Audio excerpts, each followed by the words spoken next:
እሺ መልካም አቤላ ከየት ቤተ እምነት ነው?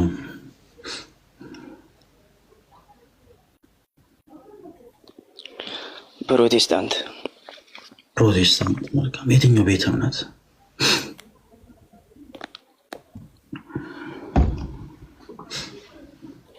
ቃለ ሕይወት። ቃለ ሕይወት። መልካም ኦርቶዶክስ ቤተክርስቲያን ከመጽሐፍ ቅዱስ ውጭ የምታስተምረው ትምህርት አለ ብለናል እና እስኪ የትኞቹ ትምህርቶች ናቸው ከመጽሐፍ ቅዱስ ውጭ?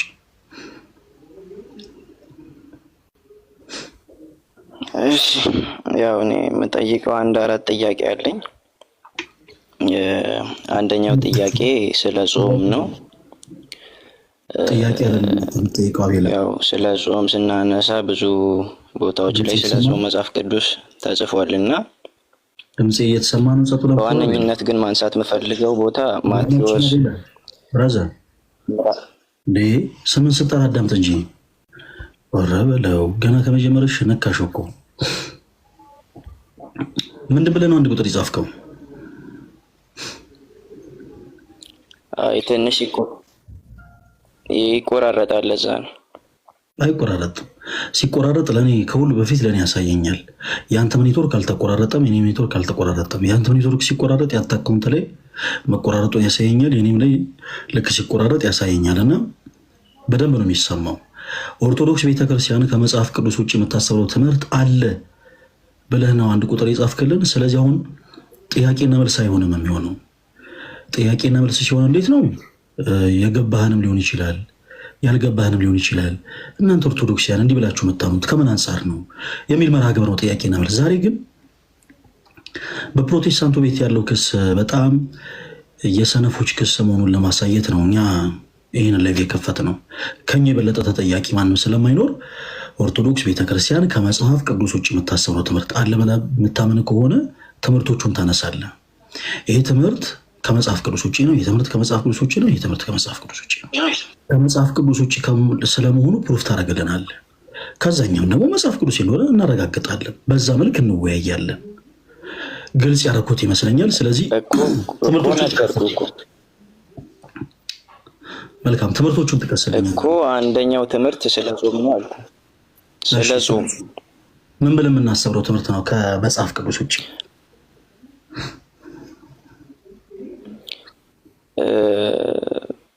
አንደኛ ነገር ማቴዎስ ምዕራፍ 6 ቁጥር 16 ጀምሮ ያለውን ስናይ በሰዎች ስትጾሙ በሰዎች ፊት፣ እስቲ መጽሐፍ ቅዱስ ካለ ብታነብልን። አልያዝኩም። እንደ ግብዞች አትሁኑ በማለት ነው። እሺ ቶሎ ቶሎ በልሽ። ማቴዎስ ምዕራፍ 6 ቶሎ ቶሎ ብዙ ሰዎች መግባት ስለሚፈልጉ ቶሎ ቶሎ እድል እንስጥ። ትምህርቶች ለምሳሌ ስለ ጾም ዙሪያ ያላችሁ ትምህርት ስህተት ነው፣ ከመጽሐፍ ቅዱስ ውጭ ነው ብለናል። ምን ብለን የምናስተምረው ትምህርቱን ጥቀስልኝ ፕሊስ። ቶሎ ቶሎ ፈጠን በል ብራዘር፣ ቶሎ በል። እሺ ምዕራፉ ላይ እንደሚናገረው ስትጾሙ እንደ ግብዞች አትጠውልጉ። እነሱ ራሳቸውን በሰው ፊት ለማሳየት ምን ይላሉ? ራሳቸውን ያጠወልጋሉ። እናንተ በኦርቶዶክስ ውስጥ ያለው የጾም ትምህርትና በመጽሐፍ ቅዱሱ ላይ ያለው የጾም አይነት በፍጹም የተለያየ ነው። እናንተ ጾም ስትጾሙ አንደኛ በቲክቶክም ሆነ በተለያየ ሚዲያውም ሆነ እንዳለ ወጨበሬ ፈጥራችሁ ይኸው ልንጾም ነው ብላችሁ ዓለም አውቆት ነው የምትጾሙት። እናም ደግሞ መጽሐፍ ቅዱስ ግን የሚለው ስትጾሙ ወጨበሬ ምን ማለት ነው? ይቅርታ፣ ወጨበሬ ማለት እንግዲህ ብዙ በቲክቶኩም ላይ ሆነ በየሚዲያውም ላይ ብዙ ወሬ ታበዛላችሁ። ተግባባን?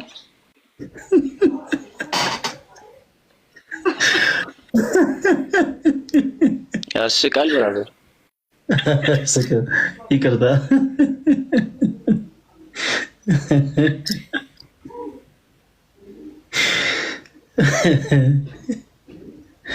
እሺ አንተ ጥያቄ ኖሮ አይደለም የመጣው አቤላ፣ አንተ ብሶት ኖሮብህ ነው። ጨርስ ሀሳብህን። ኤኒዌይ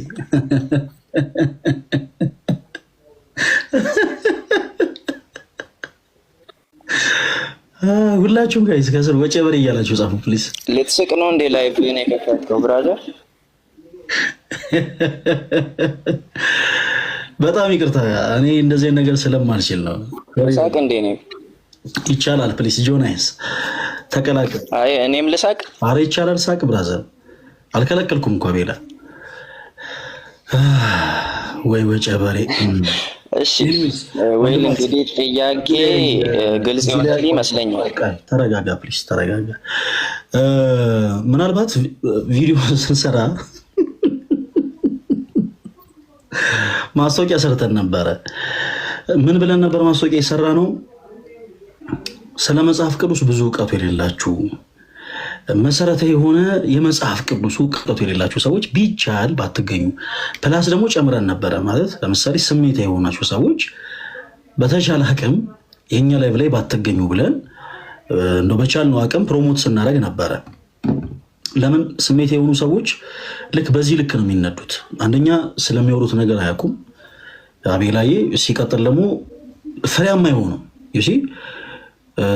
ይሄ ሁሉ ሰው በነገራችን 1000 ምናምን ሰው ቁጭ ብሎ ከአንተ ቁም ነገር የሆነ ነገር እየጠበቀ ነበረ እና ምን አደረከው? ራስህን በራስህ አቀለልከው። ሰው ሳይዘልፍ ሰው ሳይሰድብ ምናምን በራስህን በራስህ አቀለልከው ብራዘር። እና ስሜታዊነት ለክርስትና ጸር ነው። በቻላችሁት አቅም ስሜታዊነትን አረቃችሁ እና ቢ ፖዚቲቭ ነገሮችን በፍቅር ማውራት በጣም በጣም በጣም ያስፈልጋል። ተወዳጅ ወንድማችን አቤላ እና ምክንያት የሆነን ግን ምክንያት የሆኑ ሀሳቦች ላይ ስናወራ ግን መልካም ነው፣ ሰዎች ከኛ ይማራሉ። እና ይሄ ብሶት ያለባችሁ ፕሊስ እንደው በጌታ አሁን አቤላ ቅድም ስተናገር የነበራቸው ንግግሮች ብሶቶች ናቸው እንጂ ጥያቄ ራሱ አይደሉም። የሆነ ይሄ ትምህርታቸው ከመጽሐፍ ውጭ ነው ምናምን ምክንያት የሆነ እያወራ ሳይሆን ጀስ ብሶት ነው። እና በሆነ ነገር በቃ የሆነ ቀናችሁ የተበላሸባችሁ ሰዎች ፕሊስ ገስም አትላኩ። በቻላችሁት አቅም እታችሁንና በደንብ አድርጋችሁ ስለምናወራው ነገር አዳምጡ። ተወዳጅ ወንድማችን አቤላ ምን አይነት ምሳሌዎችን ስንሰጥ ነበር መሰለ? አሁን ስለ ጾም አሁን ለአንተ የሰባ ሀሳብ ያነሳ መስሎን ነበረ ይመስለኛል የመጣው። በቃ በአንተ ቤት በቃ የሚገርም ሀሳብ ምናምን ይዘህ የመጣን የመሰለ ግን ይህ የሰባ ሀሳብ አይደለም። በእኛና በፕሮቴስታንቶች መሀል ያለው ትልቁ ልዩነት የትሪኒቲ ትምህርት ነው። ኦኬ፣ በእኛና በፕሮቴስታንቶች ያለው ትልቁ የትምህርት ልዩነት ነገረ ክርስቶስ ነው። ትልቁ ልዩነት ነገረ ድህነት ነው።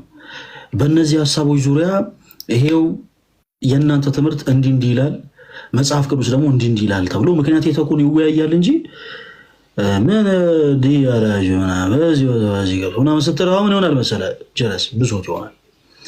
እና ምክንያት የሆነን እናውራ። ለምሳሌ ምክንያት የሆነ አውርቼ ለሙ ላሳየ። ለምሳሌ አቤል ቅዱሳት ስዕላት መጽሐፍ ቅዱስ ናቸው ብለህ ታምናለህ? እኛ ኦርቶዶክሳውያን ቅዱሳት ስዕላት መጽሐፍ ቅዱስ ናቸው ብለን እናምናለን። አንተ ታምናለህ? ማይክን ክፈተው ማይክ ነው። መጽሐፍ ቅዱስ ናቸው ብለህ ታምናለህ? ከፍቻለሁ። ኦኬ፣ ፕሮፋይል ላይ ያለው ስዕል ማን ነው? አላምንም። እሱንም ጥያቄ ላቀርብ ነበር። እሺ እኔ መልስልሃለሁ። ጎበዝ ልጅ። ይኸው አሁን ለጠየቀው ጥያቄ መልሳለሁ። እሺ ፕሮፋይል ላይ ያለው ስዕል ማን ነው? እንደ ክርስቶስ ሆኖ የተወነው ሰውዬ።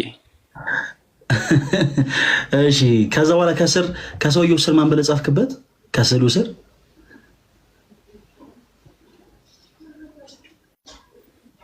ኢየሱስ ቤዛችን ነው። በጣም ጥሩ። እሺ ስዕላት መጽሐፍ ቅዱስ አይደሉም ብለህ ነበረ። ኦኬ ፕሮፋይል ላይ ለምንድን ነው ስዕል ያደረገው? ስዕላት መጽሐፍ ቅዱስ አይደሉም ብለህ ነበረ እና ለምንድን ነው ፕሮፋይል ላይ? እሺ እሱንም ልጠይቅ አንዴ፣ በደንብ አዳምጠኝ አንዴ፣ እንድንደማመጥ ፈልጋለሁ። አቤላዬ እንደማመጣለን ቃል ምገባል ነገር ስለ ስዕላት እኔ መጽሐፍ ቅዱስ ጥቅስ የጠቀስኩ ምክንያት ሆኜ ላስረዳ ሞክራለሁ። አሁን በመጀመሪያ ግን ወደ መጽሐፍ ቅዱስ ከመግባታችን በፊት እንዲሁ ራንደምሊ የሆነ ሀሳብ አንስቼ ነው።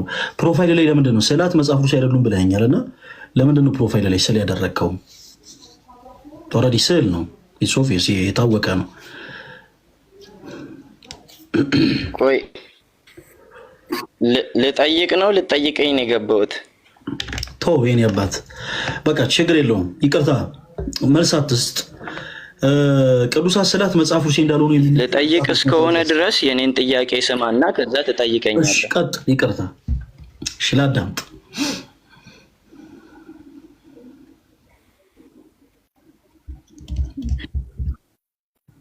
አንደኛ ስለ ክርስቶስ ኢየሱስ ምስል ነው። የኢየሱስ ክርስቶስ ምስል መጽሐፍ ቅዱስ እንደሚናገረው ኢየሱስ ክርስቶስ ወደ ምድር በመጣ ሰዓት ደም ግባት እንደሌለው ስናየው ልንወደው እንኳን እንደማንችል ይነግረናል። ጌታችን ኢየሱስ ወደ ምድር በመጣ ጊዜ ነው ያልከና አቤላዬ፣ እስቲ ማስረጃ ስጠን። ምን የትኛው መጽሐፍ ቅዱስ ክፍል ነው እንደዛ የሚለው? ላውጣ። አቤላ ተወዳጅ ብራዘር፣ አንቺ ምርጥ ሰው። ፊልጵስዩስ ምዕራፍ 2 ቁጥር 7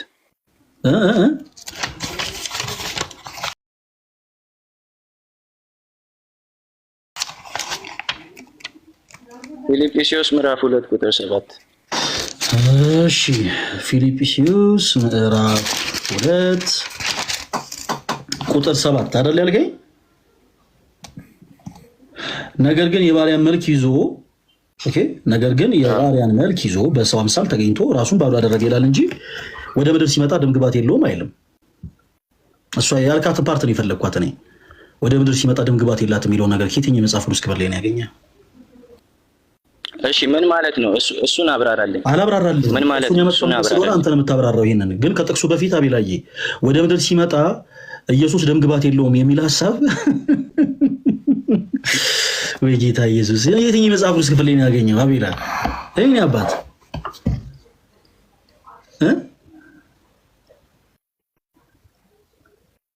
እሺ አቤላ ይቅርታ በቃ አንድ ጊዜ እና በሰማይ ያለ ነው እንዴ? አቤላ ንገረኝ እስቲ። ቆይ አቤላ አንድ ጊዜ ስንት ዓመት ነው አቤላ? በቁም ነገር አንድ ጊዜ ወደ እንትኑ ከሜዳችን ስንት ዓመት ነው እድሜ?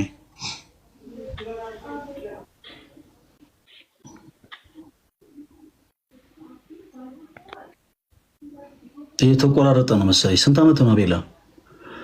አቤላዬ ለምን ወጣ? የኔ አባት ለምን ወጣ አቤላ?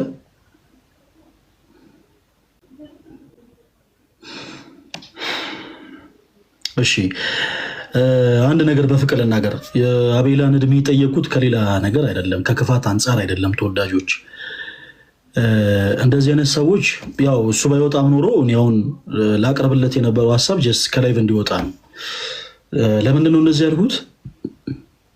ስለ መጽሐፍ ቅዱስ በቂ እውቀት የሌላቸውን ሰዎች ገስ ላይ ያስገብተን እንዴት እንደዚህ ትላለህ፣ ይሄን ተሳስተሃል፣ ይሄን እንደዚህ ብለሃል ምናምን ብለን ጀግና መጫወት አንፈልግም። የተወሰነ ፕሮቴስታንት ቤት ከተመለከታችሁ ላይቭ ከፍቱና ለእምነታቸው ቅናት ያላቸው ግን በቂ እውቀቱ የሌላቸው ኦርቶዶክሲያን ድንገት ይገባሉና ማርያም አምላክ ነች ምናምን ሲሏቸው ይኸው ተመልከቱ፣ ይኸው የኦርቶዶክስ ትምህርት ሪከርድ አድርጉ፣ ሪከርድ እስቲ ደግመሽ በይልን ማርያም ምንድን ነች? አምላክ ነች ምናምን እና ምንድነው መሰላችሁ አንዳንድ ነገሮችን እንደ በሰለ ሰው እንደ ትልቅ ሰው ማቹርድ እንደሆነ ሰው ብናደርግ መልካም ነው። ባጭሩ ነጭም ይሁን ጥቁር ፕሮቴስታንቶች ቤት በሚገባ የቤተክርስቲያኑን ትምህርት ጠንቅቆ ያልተማረ ኦርቶዶክስ ገብቶ መመለስ የለበትም። በተመሳሳይ እኛም ልክ ላይፍ ስንከፍት ፕሮቴስታንት የሆነ ስሜታዊ የሆነ በጣም እንደው አለደለ ቁጭ ብሎ ትምህርቶችን ያልተማረ ፕሮቴስታንት መግባት የለበትም እና እኔ አልመክርም። ፕሮቴስታንቶች ወንድሞች በሻላችሁት አቅም መሰረት የሆነ የቸርቻችሁን ትምህርት ተምራችሁ ከኛ ጋር ብትሞግቱ መልካም ነው። ለምን ልናሳያችሁ የምንፈልገውን የሆነ ሀሳብ ታገኙታላችሁ ብለን ስለምናምን እና ፕሮቴስታንት እህቶች ወንድሞች ፕሊስ ስሜቴ እንዳትሆኑ። እኛ ላይቭ የከፈትነው በእናንተ እምነት ለመቀለል አይደለም፣ በእናንተ እምነት ለመዘበት አይደለም። በፍቅር ይኸው ኦርቶዶክስ ቤተክርስቲያን ከመጽሐፍ ቅዱስ ውጭ የምታስበው ትምህርት አለ ሲሉ ነበረ በጣም ብዙዎች። ይኸው አለን። ኦኬ ይኸው ይሄ ትምህርታችሁ ከመጽሐፍ ቅዱስ ውጭ ነው በሉን። እኛ ደግሞ በደንብ ዝግጁ ነን። ኦኬ ይሄ ትምህርታችን ከመጽሐፍ ቅዱስ ውጭ ነው፣ ኦኬ ሲናወራበት ብለን ለማውራት ዝግጁዎች ነን። ኦኬ እሺ ኦርቶዶክስ ቤተክርስቲያን ከመጽሐፍ ቅዱስ ውጭ የምታስበው ትምህርት አለ ብላችሁ የምታምኑ ፕሮቴስታንቶች ካላችሁ አንዳንድ ቁጥር ጻፉልኝ፣ ቶሎ ብሎ ላስገባችሁ።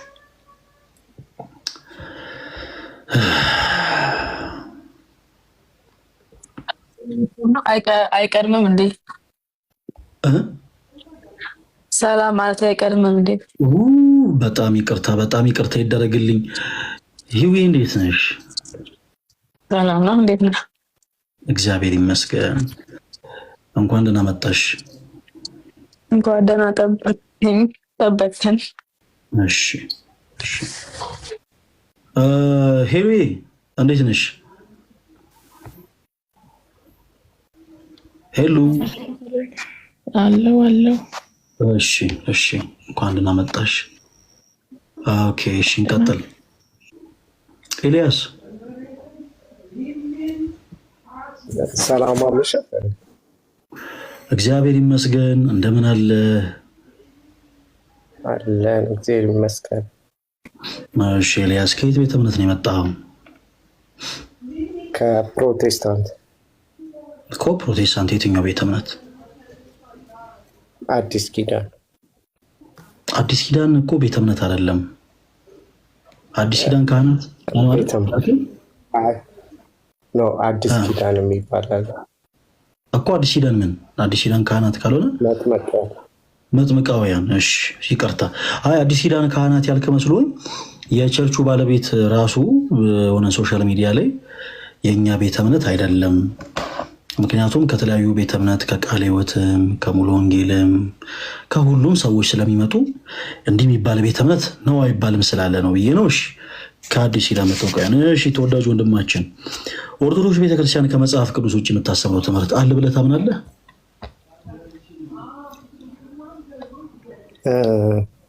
ትምህርትና ልምምዶች አሉ ብዬ አምናለሁ። መልካም። እስኪ ከመጽሐፍ ቅዱስ ውጭ የሆኑ ትምህርት ልምምድ ስትል አልገባኝ። ማለት እያነሳን ያለ ነው ስለ ትምህርት ነበርና ልምምድ ስትለን እንዴ ምንሽ የለም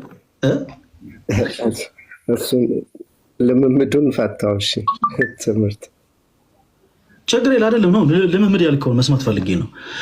ከመጽሐፍ ቅዱስ ውጭ የሆነ ልምምድ ኦርቶዶክሳውያን የሚያደርጉት ልምምድ አለ ማለት ነው እያልከን ያለውና እስኪ እንዴ እናውራበት እንጂ የትኞቹ ልምምዶች ናቸው? መጽሐፍ ቅዱስ ውጭ ያልካቸው ብዙ ናቸው፣ ግን ዋና ላነሳ የመጣሁበት ሀሳብ ግን ወደ ቅዱሳን ስለሚደረግ ጸሎት እሱን ነበረ። ብዙ ጊዜ ረጅም ጊዜ ጥያቄም ስለሚሆንብኝ በተለይ እንደምታውቀው በእኛ ቤተ እምነት የለም፣ ምክንያቱም መጽሐፍ ቅዱሳዊ ነው ብለን ስለማናምን። ስለዚህ በቅዱሳን በኩል ስለሚደረግ ጸሎት፣ ወደ እነሱ ስለሚደረግ ጸሎት ቤተክርስቲያኒቷ ውስጥ ያሉ አስተምሮቶች ልክ ናቸው ብዬ አላምን። ልምምዶቹን ትታቸው ነው ወደ ትምህርት የገባው? ይላይ እኔ ልምምድ ኤክስፔክት እያደረኩኝ ነበረ። ያ ቅድሚያ ልስጠው ብዬ ነው ልምምዱን። ችግር የለውም፣ በደንብ ሰፊ እድል እሰጥሃለሁ። ልምምድ ስላልክ ግን ማወቅ ፈለግኩኝ። ምክንያቱም ትልቁ የኛ ላይ ዓላማ ምንድነው መሰለ? ያለምንም አይነት ሪዝን ምንም አይነት መጽሐፍ ቅዱስ የመሰረት ሳይኖረው በፕሮቴስታንቱ ቤት ስለ ኦርቶዶክስ ቤተክርስቲያን የሚተቹ ሀሳቦችን በአጠቃላይ መሰረት እንደሌላቸው ለማሳየትና ለማረጋጋት ስለፈለግን ነውና ልምምድ እስቲ የትኞቹ ልምዶች ናቸው ከመጽሐፍ ቅዱስ ውጭ የኦርቶዶክስ ቤተክርስቲያን ውስጥ? አሁን በሀሳብ የሚመጡልኝ ብዙ አሉ፣ ግን በማስረጃ አልደግፋቸው። ምናልባትም አጠገቤ ያሉ ሰዎችን አይቼ ስለሆነ እነሱን ማነሳው እንዳለው ባልል እሱ ላይ ብዙ ባልሄድ ደስ ይለኛል። አረ ሂድ፣ ችግር የለውም ኤልያስ፣ ችግር የለውም ሂድ። እኛ አሁን እኮ እያለን ያለ ነው በእርግጠኝነት አንተ እንዲህ ከመጽሐፍ ቅዱስ ውጭ ምናምን ያልካቸው ልምምዶች ያልብልህ የጠራቸው ነገሮች መጽሐፍ ቅዱስ መሰረት የላቸውም። አንተ የተነሳበት ሀሳብ አንተ የተነሳበት ሀሳብ መጽሐፍ ቅዱስ መሰረት የለውም እያለን ነው። አይ ነው እንደውም የእናንተ ልምምድ ከመጽሐፍ ቅዱስ ውጭ ነው ካልክ ግን የትኞቹ ልምምድ ምክንያት እንድትሆን ብዬ ነው። አሁን እዚህ ውስጥ ፕሮቴስታንቶችም እየሰሙ ስለሆነ እንዴ በደንብ እንዲያደምጡ ስለመፈልግ ነው። የትኛው ልምምድ ነው ከመጽሐፍ ቅዱስ ውጭ? እኔ እንዳልኩ ቅድሚያ ለዛኛው ብዙ ጊዜ ጥያቄ ስለሆነብኝ ለሱ ቅድሚያ ልስጠው። ችግር የለውም ኤልያስ፣ ችግር የለውም። እኔ አሁን ለዛ ሰፊ ጊዜ እሰጥሃለሁ ብዬ የለ እናወራለን። እሺ ልምምድ ያልካቸው የትኞቹ ነው ከመጽሐፍ ቅዱስ ውጭ ያልካቸው ልምምዶች? የመጀመሪያ ላንሳ። ልምምድ ብዬ ከማስባቸው በአስተምሮ ደረጃ ማስረጃ ማላገኝላቸው ቢሆንም ለምሳሌ በተለያዩ በዓላት ወይም ደግሞ ንግስ ምናምን እንደዚህ በቤተ ክርስቲያኒቷ በሚኖሩ ለምሳሌ ስርዓተ ጥምቀት ሊሆን ይችላል። እንደዚህ ታቦትን ይዞ መውጣት እንዲህ አይነት ልምምዶች። ከዛ ደግሞ ቅድም ከወንድሜ ጋር ያነሳቸው በስዕላት ፊት የሚደረጉ ጸሎቶችም ለስዕላት የሚደረጉ ስግደቶችም ጭምር እንደነዚህ አይነት ልምምዶች በመጽሐፍ ቅዱስ ልንደግፋቸው የምንችላቸው ናቸው ብዬ አላምንም። እነዚህ ጥቂቶቹ ናቸው፣ ግን ሜጀርሊ እንዳልኩ ያኛው ላይ ፎከስ እናድርግና ሌሎችም ማንሳት እንችላቸው። የተናገርካቸውን ነገሮች ዘለናቸውን እለፍ እያልከኝ ነው። ቅድሚያ ለዛኛውን እንስጠው ብዬ ነው እንጂ አይ ቅድሚያ እንሰጠውም። ለምን መሰለ አለደለ ልምምድ ስትል የሆነ እንግዳ ነገር እየጠበቅኩ ነበረ። ምንም እንግዳ ነገር አልነገርከኝም። ኤኒዌይስ ታቦትን ይዞ መውጣት እንደዚህ አይነት ልምዶች መጽሐፍ ቅዱስ አይደሉም ላልከው መጽሐፍ ቅዱስ እንዳልሆኑ የመጽሐፍ ቅዱስ ማስረጃ ልሰጥ አትችልም ነው የመጀመሪያው ነገር። የላይ አንድ ነገር መጽሐፍ ቅዱስ አይደለም ስትል መጽሐፍ ቅዱስ ያለመሆኑ የመጽሐፍ ቅዱስ ማስረጃ ማንሳት አለብህ። ለምሳሌ በቤተክርስቲያን ውስጥ ቤተክርስቲያናችን ዶግማዊ የሆነ ትምህርት እንዳለ ሆኖ ዶክትሪን አለን። ከዛ በኋላ ደግሞ አምልኮን የምንፈጽምበት ስርዓት አለን። ያ ቀኖና ይባላል። ምን ይባላል? ቀኖና፣ ስርዓት ነው። ስለዚህ ቤተክርስቲያን ስርዓትን እስከሰነደች ድረስ እያንዳንዱ አማኝ በዛ መስመር ይጓዛል። እያንዳንዱ ስርዓት ግን መጽሐፍ ቅዱስ ነው። ሪኮመንድ ላድርግህና የመጽሐፍ ቅዱስ መዝገበ ቃላት ላይ የቃል ኪዳኑን ታቦት ካህናት ተሸክሙት ይሄዱ እንደነበር ህዝብም ይከተሏቸው እንደነበር ይናገራል። ልክ ቸነፈር፣ ቅስፈት፣ የተለያዩ ነገሮች በሀገራቸው ሲመጣ ካህናት ታቦቱን ይዘው ምዕመናን ደግሞ ይከተሉ እንደነበር የመጽሐፍ ቅዱስ መዝገበ ቃላት ላይ በደንብ ሀሳቡን ያስቀምጣል። ታቦት የሚለውን የመጽሐፍ ቅዱስ መዝገበ ቃላትን ተገልጥና ታቦት የሚለው ላይ ያብራራል። ያው እንደምታውቁት የመጽሐፍ ቅዱስ መዝገበ ቃላት በመጽሐፍ ቅዱስ ማህበር የታተመ ነው። የመጽሐፍ ቅዱስ ማህበር ላይ ደግሞ ሁሉም የኦርቶዶክስ ቤተክርስቲያንም፣ የፕሮቴስታንትም፣ የካቶሊክም የሁሉም በእያንዳንዱ ሀሳብ ላይ እኩል ነው ትርጓሜ የሚሰጠው። ሰው እዛ ላይ ገብተህ ብትመለከተው ጥሩ ነው እና ደግሞ ስናረብ ግዴል አሁን እንደ ልዩነት ተደርጎ የሚቀርብ ነገር አልነበረም። ግን ከስዕላት ጋር ተያይዞ ስለሚቀርብላቸው ጸሎት፣ ስለሚቀርብላቸው ስግደት አውርተኸኛል እና ስግደት ይቀርብላችኋል። ምን አልከኝ? አቤል ማነው? ኤላይ ምን አልከኝ?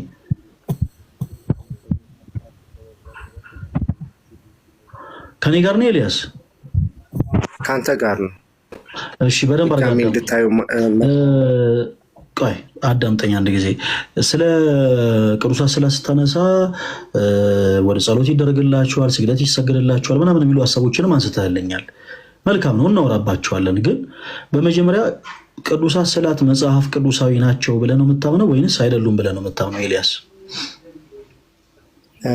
ስዕላት መጽሐፍ ቅዱሳዊ ናቸውም አይደሉምም ማለት ላይ አይጠበቅብንም ብዬ ነው ማስበው። ይጠበቅብሃል እንዴ? ከመጽሐፍ ቅዱስ ውጭ ነው ያልከውን ነገርማ ከመጽሐፍ ቅዱስ ውጭ ለመሆኑ የመጽሐፍ ቅዱስ ማስረጃ መስጠት ይጠበቅብሃል። ለምሳሌ መጽሐፍ ቅዱስ ቅዱሳት ስዕላትን መጽሐፍ ቅዱሳዊ ናቸው ካላለ አይ ማለት አለማለትም አይጠበቅብኝ ማለት አንችልም። ምክንያቱም በመጽሐፍ ቅዱሳችን በቅዱስ ቃሉ ቅዱሳት ስዕላት መጽሐፍ ቅዱስ አይደሉም እስከተባሉ ድረስ እያንዳንዳችን በክርስቶስ የምናምን ክርስቲያኖች አዎ ስዕላት መጽሐፍ ቅዱስ አይደሉም ብለን አቋም የሚያዝ ግዴታ አለብን እና ደግሜ እጠይቃለሁ ስዕላት ስለሚሰገድላቸው ምናምን ስለ ሁሉም ነገር ከመውራታችን በፊት በመጀመሪያ ስዕላት ራሳቸው ስዕል በራሱ ወይ ሰልፍ መጽሐፍ ቅዱሳዊ ነው ወይንስ አይደለም? ኤልያስ እኔ እሱ እንደዚህ ካታጎራይዝድ ይደረጋል ብዬ አላምንም። ምክንያቱም በስዕሉ የምናደርጋቸው መንፈሳዊ የሆኑ ተግባራቶች መጽሐፍ ቅዱሳዊ ናቸው ወይ አይደሉም ልንል ተግባር አይደለም የጠየቁ ኤልያስ። አሁንም ወደ ሌላ ሀሳብ አትሄድ እሺ። ለምሳሌ ኤልያስ ዜግነት ምንድን ነው? ኢትዮጵያ ኢትዮጵያ ልክ ስለ ዜግነት ስጠይቅ ስለ እድሜ አታውራኝ። እሺ አሁን እኔ ያወራሁት ስለ ስላቱ ስለሚደረግላቸው ነገር አይደለም። እኔ አሁን አላነሳውም። ኤልያስ ስለሆኑ ለስላት የሆነ ነገር ያደርጋል እያልኩ አላነሳውም። እኔ ጠየኩ ስለ ስላት ነው። መጽሐፍ ቅዱሳዊ ናቸው ወይንስ? ይሄንማ ካላነሳው ሞራሉ የለህም። ኦርቶዶክስ ቤተክርስቲያን ይሄ ላይ ተሳስታለች ማለት ሞራሉ የለህም። ለምን በእጅ ያስከውን ራሱ መጽሐፍ ቅዱስ ገና አላወቅከውም ማለት ነው። ኦኬ ስለዚህ ምን እናደርግ? በመጀመሪያ አቋምን ማወቅ አለብን። ለምን ቤተ እምነት አለ። እሺ ስለዚህ ስዕላት መጽሐፍ ቅዱሳዊ ናቸው ወይንስ አይደሉም? ለመጨረሻ ጊዜ ነው የምጠይቀው ኤልያስ። አብረን እንድንቀጥል የግድ ያንተ አቋም ያስፈልገናል። አይ አቋሜ ምናልባት ግልጽ አልሆነ ሊሆናል እንጂ ናቸውም አይደሉምም አይባልም ነው የኔ አቋም። ለምሳሌ በሌላ ማፈከ ለምሳሌ እሺ አንድ ራንደም የሆነ ነገር ብናነሳ መጽሐፍ ቅዱሳዊ ነው መጽሐፍ ቅዱሳዊ አይደለም ብትለኝ ምንም የምናደርገው ነገር የለም። ጀስት ነውም አይደለምም ማለት ትችላለህ። ከመንፈሳዊ ነገር ጋር እኮ አትገለገልበትም ኤልያስ። ምሳሌ አሰጣጥህንም እኮ ትክክል ብታደርገው መልካም ነው። ከመንፈሳዊ ነገር ጋር የምትገለገልበት ነገርና በዓለማዊ ህይወትህ ለስጋ ስትሯሯጥ የምትገለገልባቸው ማቴሪያሎች የተለያዩ ጉዳዮች ናቸው። እንዴት ታክሲ፣ ጥርስ ብሩሽ፣ ኮልጌት ምናምን መጽሐፍ ቅዱሴ ነው ወይስ አይደለም አይባልም ኤልያስ። አሁን እኛ እያወራን ያለ ነው ከመንፈሳዊ ህይወት ጋር ስለሚገናኝ ነገር ነው። ኦኬ ስለዚህ አሁን ከመንፈሳዊ ህይወት ጋር ስለሚገናኝ ነገር አነሳን። ኦርቶዶክሳውያን እንዲህ የሚያደርጉት ነገር ትክክል አይደለም ብለህ እየሰጠ ነበር እና ከመጽሐፍ ቅዱስ ውጪ ነው ብለህን ነበር። አሁን እኛ እዛ ስለሚደረጉት አክሽኖች ከመራታችን በፊት በራሱ ስዕላት መጽሐፍ ቅዱሳዊ ናቸው። ስዕላት ስንል ኦኬ ለምሳሌ ኦርቶዶክስ የምትጠቀማቸው ስዕላት እነዚህ ቅዱሳን ሊሆን ይችላል፣ ጌታችን መድኃኒታችን ኢየሱስ ክርስቶስ ሊሆን ይችላል፣ የቅድስት ሥላሴ ሊሆን ይችላል። እነዚህም ነው እንጂ መቼም ስለ ሞናሊዛ ወይም ደግሞ የሆነ ቤታችን ስለተቀመጡ የፈረስና የከብት ስዕላት የሆኑ ጌጣጌጦች አይደለም እያወራሁ ያለሁት። እና ተወዳጅ ወንድማችን ኤልያስ ቅድም እንዳልኩ አሁን የአንተ መልስ ውይይቱን ያስቀጥሏል ወይ ደግሞ ውይይቱን ያበቀዋል። ከምን አንጻር አቋም ካልያዝክ ባጭሩ ለእኛ ምን እያልከን ነው? አይ እንደዛ የሚያስብል ነገር የለንም የሚል ሀሳብ ብትናገርም ከአንተ የምንረዳው ነገር ምንድነው ኤልያስ? መጽሐፍ ቅዱስን በመላት እንዳልተረዳኸው ነው። ምክንያቱም መጽሐፍ ቅዱስ ግልጽ የሆነ አቋም ስላለው ማለት ነው። በዛ ላይ ግልጽ የሆነ ደግሞ አለው ግልጽ የሆነ ቃል በቃል ሊያውም የተቀመጡ አቋሞች ስላሉት በምን ላይ? በመጽሐፍ ቅዱስ ላይ። ስለዚህ የአንተ አለማንበብ እኛንም ወደኋላ ሊጎተተን ስለማይገባ ጀስት ቶፒኩን እናልፏለን። ሲቀጥል ደግሞ ትልቁ ርዕሳችን ምንድነው? ኦርቶዶክስ ቤተክርስቲያን ከመጽሐፍ ቅዱስ ውጭ ታስተምራለች ወይስ አታስተምርም ነው። ታስተምራለች አታስተምርም ለማለትም ሞራሉ አይኖርህም ማለት ነው። ለምን? አንተ በራስህ መጽሐፍ ቅዱስን አልተረዳኸውም። መጽሐፍ ቅዱሱ ስለዚህ ሀሳብ ምን ይበል ምን ያወራ you have no idea። ጀስት አንተ የመሰለህን ነው ልትነግረን የመጣኸው ማለት ነው ኤልያስ። እና ሀሳብና ሴት አንቀበልም ማለት ነው። እና የመጨረሻ ዕድል ልስጥህ ጋይስ፣ ኮሜንቱን አታጥፉት። ሰው ማስገባው ኮሜንት ላይ አንዳንድ ቁጥር ሲጽፉ ስለሆነ ኮሜንቱን አታጥፉት እሺ። ስለዚህ የመጨረሻ ዕድል እንስጥና ኤልያስ ብዙ የሰዎችን ዕድል እንዳንዘጋ እንቀጥል። ስዕላት መጽሐፍ ቅዱሳዊ ናቸው ወይንስ አይደሉም? ለምሳሌ መስረቅ መጽሐፍ ቅዱስ የሆነ ነገር ነው ወይስ አይደለም ስንል አይደለም። ለምን? አትስረቅ የሚል ስለተጻፈ። በተመሳሳይ ስዕላት መጽሐፍ ቅዱሳዊ ናቸው ወይንስ አይደሉም የሚል ጥያቄ ነበር ያነሳሁት ኤልያስ። አመጣኸው ኮንቴክስት ከሆነ አሁን በነገርከኝ ምሳሌ ከሆነ መጽሐፍ ቅዱሳዊ ናቸው ብለን መቀጠል እንችላለን። መጽሐፍ ቅዱስ ስለመሆናቸው መጽሐፍ ቅዱስ ማስረጃ ስጠኝ እስቲ። በመጽሐፍ ቅዱሳችን ብዙ ስዕላት ቢሳሉ ወይም ደግሞ ቢቀረጹ ፈቃድ እንዳለው በእግዚአብሔር ዘንድ በተለይ በብሉይ ኪዳን የምናስተውላቸው ናቸው። አሁን የምትናገረው ንግግር መጽሐፍ ቅዱስ እንደሆነ ማረጋገጥ ስለፈለኩኝ ነው። ስዕላት መጽሐፍ ቅዱስ እንደሆኑ የሚናገር ምናዊ እንደሆኑ መጽሐፍ ቅዱስ እንደሆኑ የሚናገር አንድ የመጽሐፍ ቅዱስ ማስረጃ ስጠኝ ኤልያስ። ከልብ አፍልቅ እንድናሳይ ማለት ነው። አይ ሀሳቡ ምናልባት ክፍሉን ኤግዛክትሊ ስላላወቅኩት ነው። በቤተ መቅደስ ላይ ጥቅሱ ነገር አለው። ያ በቤተ መቅደስ ላይ መጽሐፍ ቅዱስ ስለምን ነበር የሚያወራው? ንገረኝ እስቲ። በቤተ መቅደስ ዙሪያ ላይ ስለሚሳሉ ስዕሎች ያወራ ነበር። በቤተ መቅደስ ያ እሺ፣ ስለሚሳሉ ስዕሎች ያወራል፣ ይናገራል። የሥላሴ ስዕል ይሳል ነበር? ኖ የሥላሴ ስዕል ሳይሆን ለምሳሌ የኪሩቤል ስዕል እንዲሳል በታቦቱ ቤተ መቅደሱን ሲያጌጡ ጀስት ስፔሲፊኬሽኖች ነበሩ እግዚአብሔር የሰጣቸው፣ እንደዚህ እንደዚህ አድርጉ ብሎ እዛ ውስጥ ተካተዋል። ጀስት ከዛ አንጻር አሁን ቅድም ባመጣው ኮንቴክስት መጽሐፍ ቅዱሳዊ ነው ማለት እንችላለን። መልካም። አንድ የመጨረሻ ሀሳብ ላንሳ። እሺ፣ ለምን መሰለ በነገሮች ምክንያት የሆነ እንድናወራ ነው። አሁን ያነሳቸው ሀሳቦች ስለ ኪሩቤል መላእክት ነው እና ፕሮቴስታንት ነህ። ፕሮቴስታንት ደግሞ ከመጽሐፍ ቅዱስ ውጭ ያው አያምንም። መጽሐፍ ቅዱስ ብቻ ብሎ ነው ፕሮቴስታንት የሚያምነው፣ መጽሐፍ ቅዱስ ብቻ። መልካም። እዚህ እጄ ላይ ሁለት የ66 መጽሐፍት አሉ ኤልያስ፣ ሁለት የአዲስ መደበኛ ትርጉም 66 መጽሐፍቶች አሉ እና የሚታይ ይመስለኛል ሁለቱም ላይ የመስቀል ስዕላት ተስለዋል። እነዚህን ስዕላት ከየት አምጥታችሁን የሳላችኋቸው እና ማን ነው ሳሉ ያላችሁ? ያው ስለ ፈቃድ እግዚአብሔርም ስታነሳ ስለነበር ማለት ነው። ኤልያስ ላስጨነቀ ሳይሆን ያው በመጽሐፍ ሩሲ ማስረጃ እንድናወራ ስለፈለኩኝ ነው። እሺ፣ እነዚህን ስዕላት አንደኛ ጥያቄ ማን ነው ሳሉ ያላችሁ? ሁለተኛ ጥያቄ ከየት አምጥታችሁን የሳላችሁት? እሺ አሜን። አክቹዋሊ ለእኔ ትልቅ ኢሹ አይደሉም፣ ግን ጥያቄህን ለመመለስ አንደኛ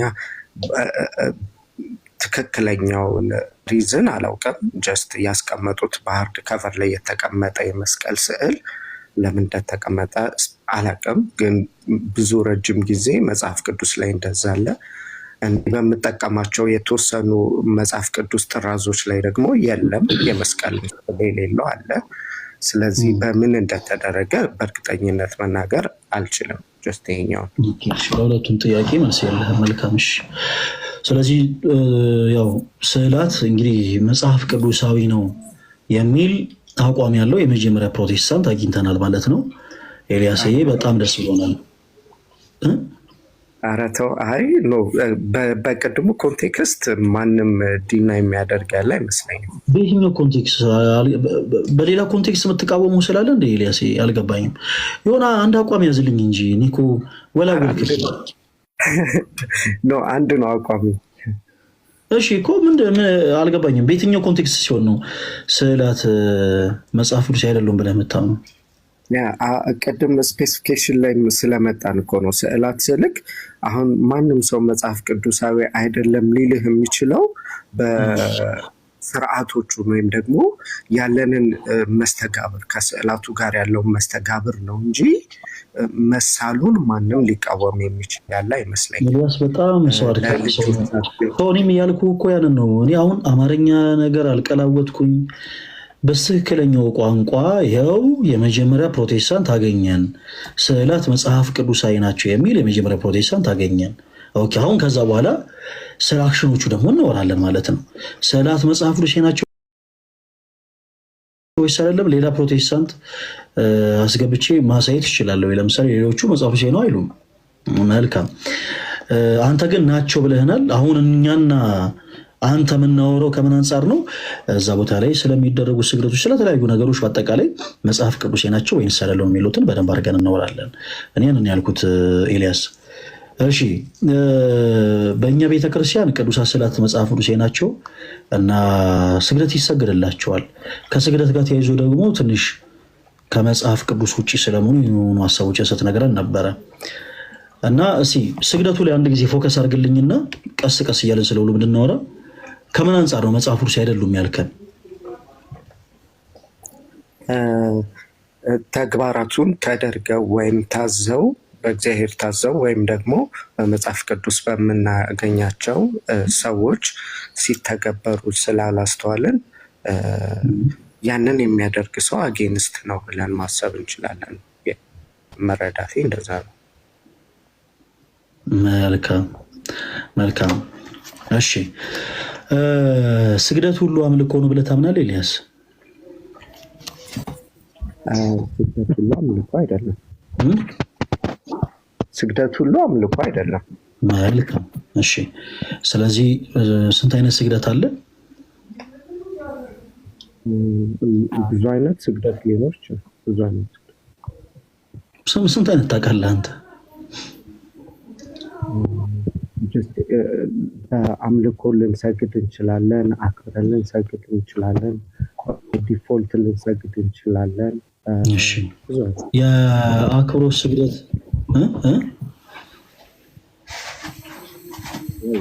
ኤልያስ ትንሽ ድምጽ እየራቀ ነው፣ እየታፈነ ነው።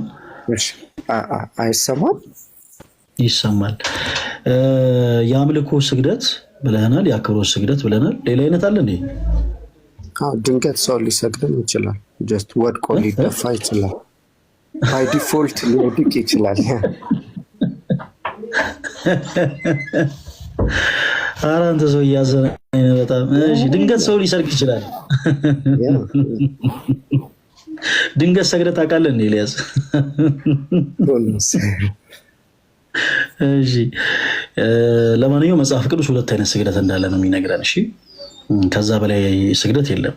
አንደኛው የአምልኮ ስግደት ነው፣ ሁለተኛው የአክብሮት ስግደት ነው። የአክብሮት ስግደት ለማን ነው የሚገባው? መጽሐፍ ቅዱስ ለማን ይገባል ይላል ኤልያስ? የምን ስግደት? የአክብሮት ስግደት እየተደነገገ አለ። ጀስት አክብራችሁ ስገዱ የሚል እኔ በማውቀው ደረጃ አላነበብኩም። የአክብሮት ስግደት ኬት አምጥተህ ነው ታዲያ የነገርከንም? ስለ መጽሐፍ ቅዱስ ምናወራ መስሎኝ ነበረ። የአክብሮት ስግደት ያልከን ከምን አምጥተህ ነው? ስግደትን ነው አጠቃላይ እያወራሁ ያለሁት። እኔ ከመጽሐፍ ቅዱስ ላይ አውራኝ። ስንት አይነት ስግደት አለ መጽሐፍ ቅዱስ ላይ? በቃ አሁን የምጠይቅህ ከመጽሐፍ ቅዱስ ስለሆነ እንዳትወላውል። እሺ ኤልያስ ትንሽ የሆነ ሀሳብ አንዴ ይሄን መያዝ አንዴ ያን መለቀቅ ምናምን ጥሩ አይደለም። አንድ አቋም ያዘልን። መጽሐፍ ቅዱስ ስንት አይነት ስግደት አለ ይላል? ስፔሲፊክ እንደዚህ አይናገርም፣ ግን የምናገኛቸውን አይናገርም።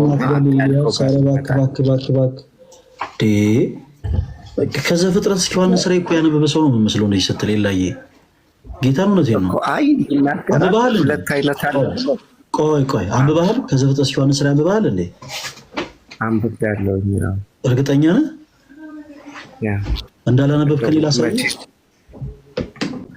እሱን አታሳየኝም። ጠይቀኸኛው ሁሉንም ላመልስ ይችላል። ቼክ ላድርግ። ኦልሬዲ ከዘፍጥረት እስከ እንዲህ አይነት ባህሪ ፕሊስ አቁሙ ፕሮቴስታንቶች ወንድሞች። ለምን አለ መሰለህ እንዲህ አይነቱ ንግግርም ሆነ እንዲህ አይነቱ ባህሪ ዊርድ ነው። እሺ አንተ በቁም ነገር ነው የምነግርህ። የመጽሐፍ ቅዱስ 5% አላነበብክም። ይሄኔ የመጽሐፍ ቅዱስ 5% ሳታነብ ቆይ ፕሊስ፣ የመጽሐፍ ቅዱስ 5% ሳታነብ እንዳነበበ ሰው አክት አታደርግ።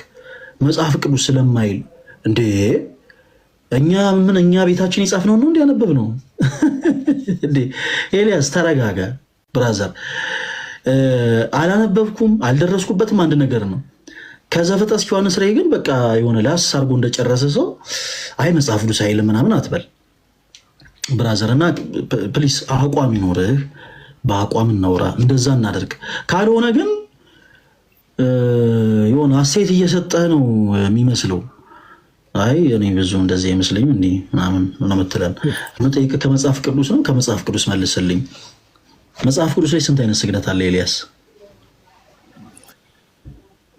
ሁለት አይነት። እሺ ምን አይነት እና ምን አይነት?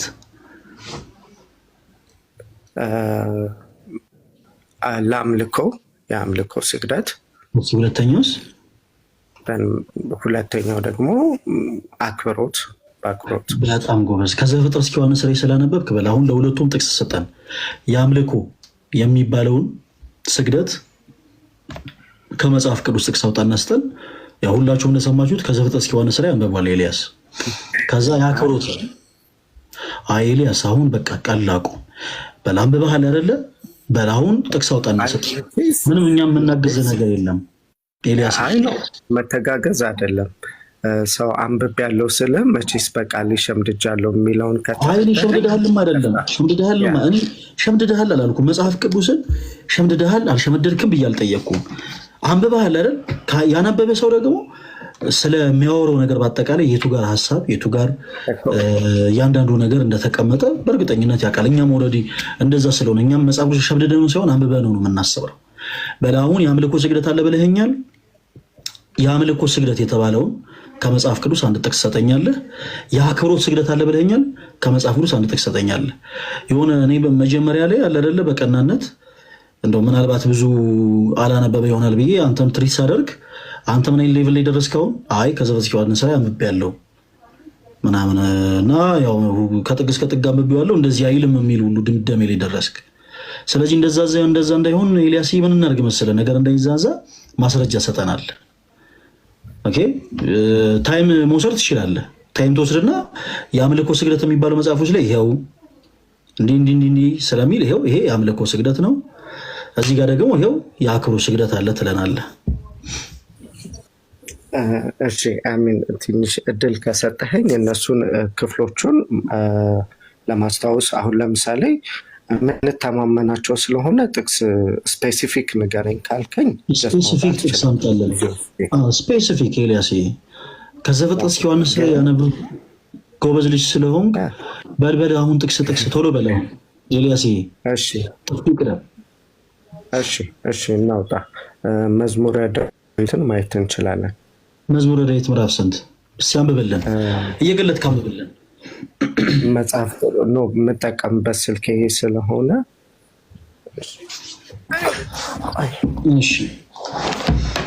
እሺ እኔ ላውጣለህ። መዝሙረ ዳዊት ምዕራፍ ስንት? 90።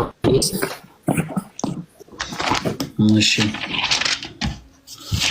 መዝሙረ ዳዊት ምዕራፍ 90 ስንት? 95 ላይ ለእግዚአብሔር እንስገድ ይላል። ምዕራፍ 95 እሺ ምዕራፍ 95 ቁጥር ስንት? 5 ወይ 6 እንደዛ አካባቢ እርግጠኛ ሆኖ እርሱ ፈጥሮታልና ባህሩ የእርሱ ናትና እጁም የብስን አበጀ። እናምልከው እንሰግድለትን በፈጣሪያችን በእግዚአብሔር ፊት እንበርከክ ይላል። እንዲህ አይነቱ ስግደት ምን አይነት ስግደት ይባላል ኤልያስ?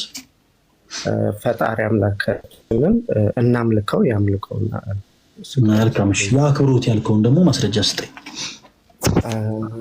እሱን ማየት ስፔሲፊክ ይኖርብኛል። ዘፍጥረት ላይ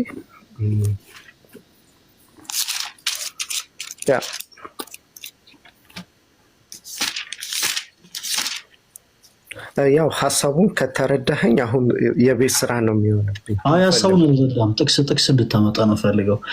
ቅድም ሀሳብ እኮ እየተረዳሁ አሁን አንተ አንዱ ሰጠውክ ነው ላይ ምን አለ መሰለህ፣ በጣም የምጠለው ባህሪ ነው የሆነ ከዘፍጥረት እስከ ዮሐንስ ራዕይ አንብቤያለሁ ብሎ አክት ማድረግ የምጠለው ባህሪ ነው። የመጽሐፍ ቅዱስን ቆይ አይደለም ኖ የመጽሐፍ ቅዱስን 5% እንኳን ያላነበበ ሰው መቶ ሾው መስራት የለበትም። አይ እንግዲህ አንብቤያለሁ ካልክ ግን ጥቅስ አምጣ እኮ። አይ ኖ ፈለገኝ እንደዛ ከተረዳኝ እሱ ችግር የለውም። ይቅርታ አድርጌልሃለሁ ኤልያስ፣ ይቅርታ አድርጌልሃለሁ። አሁን ግን ጥቅስ እፈልጋለሁ። ቶሎ በል ጊዜ እንዳልሻማ ብዬ ነው። ተሻማ፣ ችግር የለውም። ማይክል ሚውት አድርገውና እስከዛ ፈልግ። እስከዛ የገቡትን ሰላም እላለሁ። ዶክተር ኪራ እንደምን አለ? እንዴት አመሻችሁ? ፈለግ ሰላም ናችሁ ወይ? ሁላችሁ እንኳን ደህና መጣ ዲያቆን። እንኳን በሰላም ጠበቃችሁኝ። ዲያቆን ከስር ይታዩኛል። ኤልያስ፣ ህይወት፣ ሄለን ከላይ ያላችሁ ሁላችሁም 2500 ሰዎች እንዴት አመሻችሁ ብያለሁ። እግዚአብሔር ይመስገን። እንኳን ደህና መጣ ዲያቆን። እንዴት አሉ?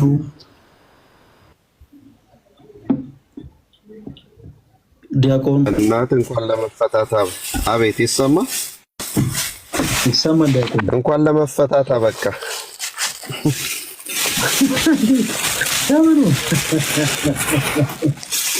ታስረ ነበረና ላይቭ መግባት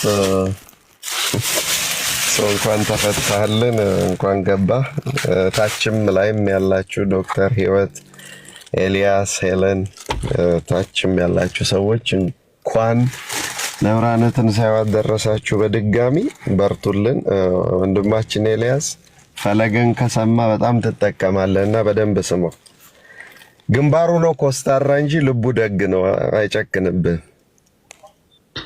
ዲያቆን ይንገሩልኝ፣ እንደው በተለይ ለእህቶች ይንገሩልኝ ዲያቆን።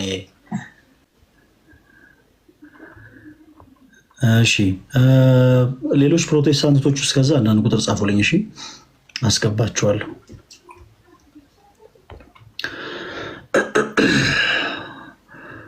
አለልኝ አካውንታችሁ ፕራይቬት የሆኑ አንዳንድ እህቶች ወንድም እንዴት አድርጌ ላስገባ? አካውንታችሁ ፕራይቬት ስለሆነ ኢንቫይት ማድረጊያው ተዘግቷል። አካውንታችሁ ኢንቫይት ማድረግ አይቻልም። እሺ ገሱ ልክፈትላችሁ።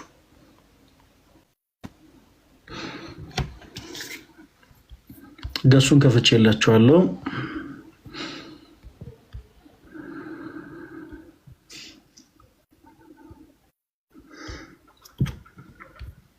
በለው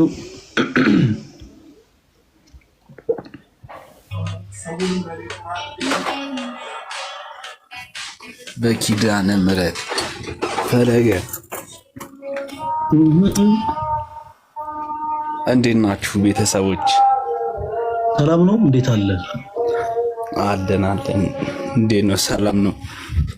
እግዚአብሔር ይመስገን አለ። በጣም ብዙ ጊዜ ላወራ ፈልጌ፣ እኔ ኦርቶዶክስ ነኝ። እሺ ብዙ ጊዜ ላወራ ፈልጌ ታውቃለህ፣ የሆነ የሚይዘኝ ነገር አለ እና ያው አሁን ስላስገባኸኝ ምናምን በጣም ነው የማመሰግነው። ብችል የሆነ ቀን ምናምን እንደዚህ እኔ እናንተ ብንኖራ ምናምን ደስ ይለኛል። ምን ችግር አለው? ሰኞ ማታ አለ። ሰኞ ማታ አይ እናወራለን። ለማንኛውም ሁላችሁንም ሰላም ብያለሁ። እሺ ጊዜ ዳክብርልን።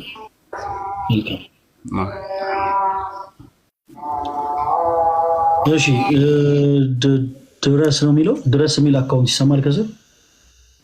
ፈለገዬ እንዴት ነህ? እግዚአብሔር ይመስገን። ሰላም ነው? እግዚአብሔር ይመስገን። ስላስገባኝ በጣም ደስ ብሎኛል። እኔም እንደዚሁ እንደ ልጁ ብዙ ጊዜ ሞክር ነበርና ድሩን አላገኘው ነበር። ደስ ብሎኛል ስላገኘው። እኔ ኦርቶዶክስ ነኝ፣ ግን ምንም የማውቀው ስለ እምነቴ ያው አንዳንዴ እንዲሁ አለ የራሴ የሆነ ነገር ብዬ የማስበው ነገር አለ እና እሱም አባቶች ሲያስተምሩ የምሰማው ነገር ለእኔ ባልማርም እውቀቱ ባይኖረኝም ጠቅሞኛል ብዬ አስባለሁ። እሱም ምንድን ነው እምነታችን እንዴት መጣች የሚለው ነገር ለእኔ ራሱ በጣም የሚያስደስተኝ አንዱ ይሄ ነው። የመጀመሪያ እንደመሆናችን መጠን ማለት ነው። ብዙ ጊዜ አይወራበትም ይሄ ነገር እና አንድ ሰው መጥቶ በተለይ እኛ ወንድሞቻችን የሚያወሩት ነገር ያስቀኛል። እኔ ምንም አልተማርኩም እንደምነግርህ ምንም አውቀው ታሪክ የለም፣ ግን ይገርመኛል። ትናንትና መጥቶ አሁን የሆነ ነገር እንደው የሆነ ጫጭር ነገር ልበልና እኔ ከፊት ለፊት እየሄድኩ አንተ ከኋላ የመተህ የሆነ ነገር ብጥል ከኋላ የመተህ የምታነሳው ያን ነገር አንተ ነህ የምትሆነው፣ ሌላ ሰው አያነሳውም አይደለም። ስለዚህ ያ ማለት ደግሞ ሁሉንም ነገር የወሰዱት ከኛ ነውና እንዴት እዚህ ላይ ብዙ ጊዜያቸውን ባይገሉ ጥሩ ነው። ምንም ነገር እውነታ ይሄን ያክል እውነታ አላቸው ብዬ ስለማላምን ነውና በተረፈ ስላስገባህ ደስ ብሎኛል። ሰላም ልልህ ነው። እሺ ወንድሜ እግዚአብሔር ያክብረልን። ደሜና አየሁት ልበል።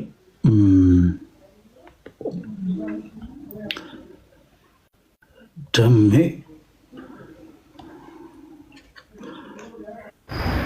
እሺ ደሜ ዲያቆን ሰላም ላንተ ይሁን። ዲያቆን እንዴት ነህ?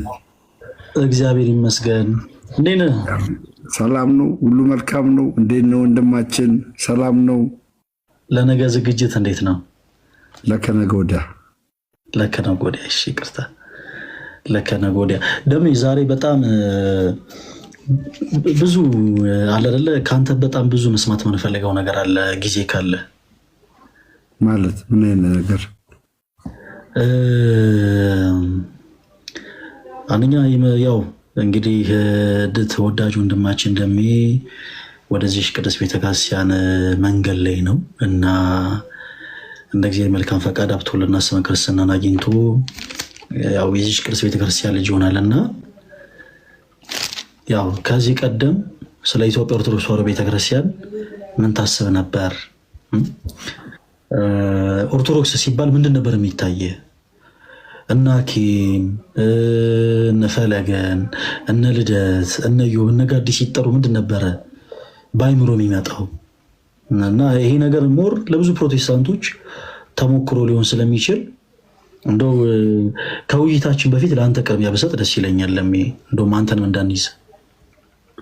አይ ወደ ውይይቱ እንገባና ይሄን ምስክርነት ከተጠመቁ በኋላ በመሰከር ደስ ይለኛል። እያጓጓን ነው። ጀለስ ችግር የለውም። እሺ እያጓጓን ነው። ጀለስ ፈለግ ሰላም አላለንም። ደሜ ወደ ጥያቄ ገባችሁ። ፖሊስ ጣቢያ ያደረገብኝ እኮ ባካችሁ። እንዴት ናችሁ ልኝ ተወዳጁ እስከ ላይ ያላችሁ ሁለት ህይወትና ሄለን እንደገና ወንድም ኤልያስ እንደዚሁም ደግሞ ከዶክተር ኪራ በተለይ ዶክተር ኪራ የምንድነው ያኛው በዓል ምን ነበረ? ቦሌ አማኑኤል ሊሆነው ቦሌ አማኑኤል ያኔ እኮ ነው የተወጋሁት። ያኔ ቦሌ መድኃኒዓለም ምን ነበረ ስሙ?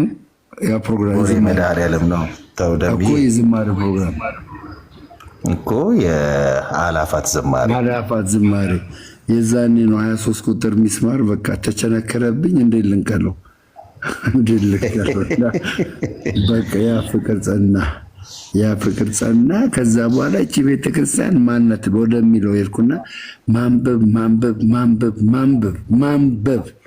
እና ከሰኞ በኋላ እመሰክራለሁ። ወንድማችን ዲያቆን እስጢፋኖስ ደግፌ ሰላም እያለሁ። እሺ ደሜ እንኳን ደህና መጣ። እሺ መልካም እንቀጥል። እሺ ወደ ቤታችን ደጋፊ ነው የሚለው ደግፌ ነው ደጋፊ የመልካም ሁሉ ደጋፊ ነኝ። የማን የመልካም ነገር ሁሉ ደጋፊ ነኝ። ጥሩ ነው። እሺ ወንድማችን ስምን ማን እንበል? ደጋፊ ነው ስሜ። እሺ እንግዲህ አንተ ካልከበደ ችግር የለውም። ለምን ይከብደኛል? ስሜ ነው የምጠራበት። እሺ ደጋፊ ከየት ቤተ እምነት ነው የመጣው? ከደጋፊ እንዳትለኝ ፕሊዝ።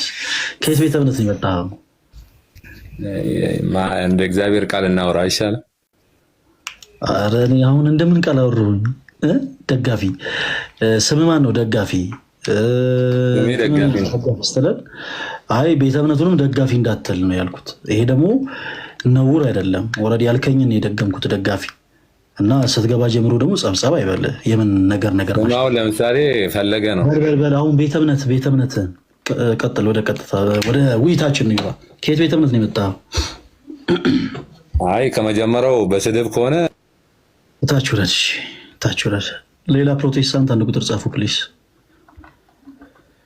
እዚህ ስትገቡ ወስነኛ አይነ ዝውር ምስኪን ከሩቅ የሰማሁት የጌታዬ ድምፁን ከብዙ ካታጎርምርምታ መሃል የጌታዬ ድምፁ በግልጽ ይሰማኛል። የአምላኬ ድምፁ በግልጽ ይሰማኛል። የልቦናዬ ዓይን በከንቱ ታውሯል። ዓይንን መልስልኝ በርጤሜዎስ ይላል።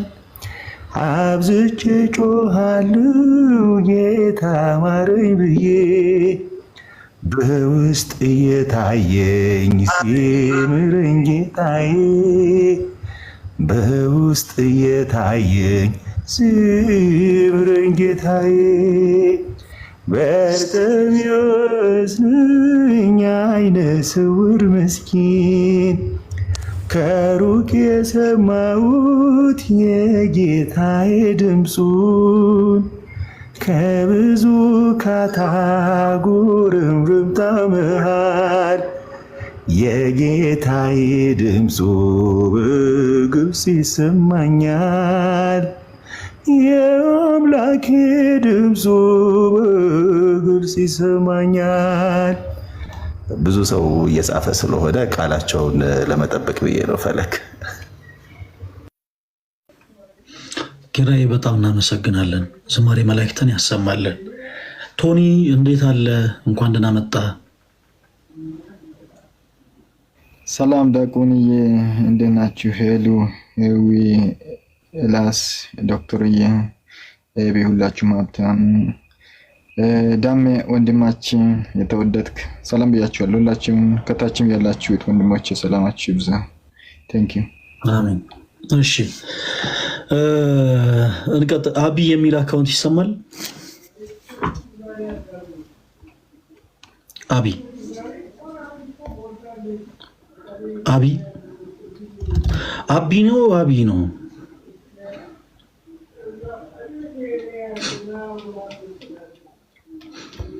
አቢ አይሰማም? ምሽታችሁ ረድ ሀብታም ቶሎ ቶሎ እያለን እናስወርዳለን። እሺ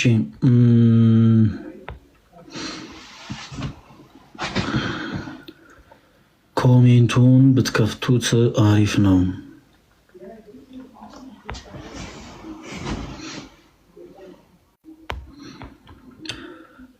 የልቤን ሁሉ ለማላመግ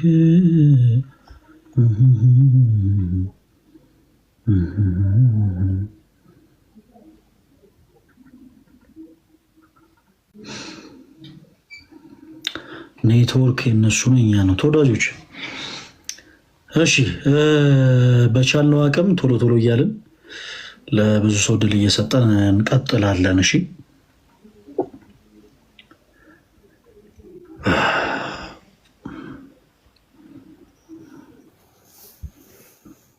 እሺ ሀብ ይሰማል? ይሰማል ይሰማል። ፈለገ እንዴት ነህ? እግዚአብሔር ይመስገን። ማንን በል ስምህን? ሀብ ነው የሚባለው። ሀብ ምን ማለት ነው? እንዴት ነው? ሰላም ነው? ምን ማለት ነው ሀብ?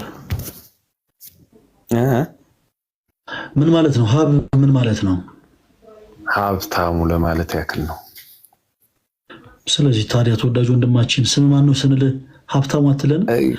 ይቅርታ እንትኑ ቀንሸው ስለነበረ እንትኑ በደንብ አልተሰማኝም ነበር።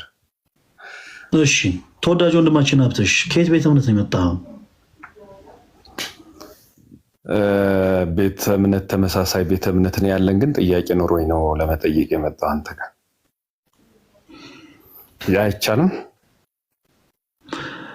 እሺ ምንድን ነው ጥያቄ? የኔ ጥያቄ ምናልባት የሆነ ቦታ ላይ የሆነ መጽሐፍ አገኘሁኝና ምን የፍልስፍና መጽሐፍ አገኘሁና ምን የሚል ቃል አገኘሁ መሰለህ ስለ ኢየሱስ ክርስቶስ። ሐዋርያትን ከኢየሩሳሌም ብቻ ነው የመረጠው የሚል ቃል አይቼ እና አሁን አዲስ ፍልስፍና ደግሞ እየመጣ ያለው ክርስቶስ ማዳልቷል ምናምን የሚል ነገር ፖለቲካ ተያይዞ የሚነሳ ነገር ወርድ አገኘሁና ያንተ ምልከታ እዚህ ላይ ምንድን ነው?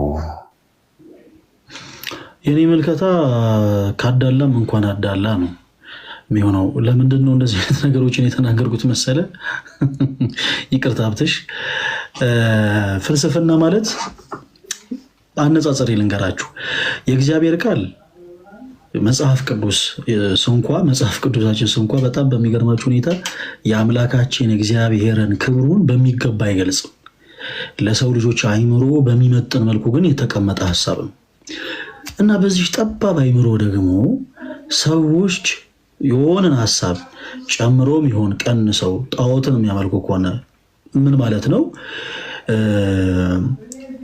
ወደ ግላዊ የሆነ ፍልስፍና የሆነን ነገር እየጠየቁ ራሳቸው እየመለሱ የሚሄዱ ከሆነ አውቆ የተኛ ቢቀሰቅሱት አይሰማም ነው። ሰው ምን አለ መሰለህ ሀብትሽ፣ ከፍልስፍናው ዓለም ጋር ለመግባባት ሁልጊዜ እኛ ክርስቲያኖች አንድ ቅድመ ሁኔታ አለን።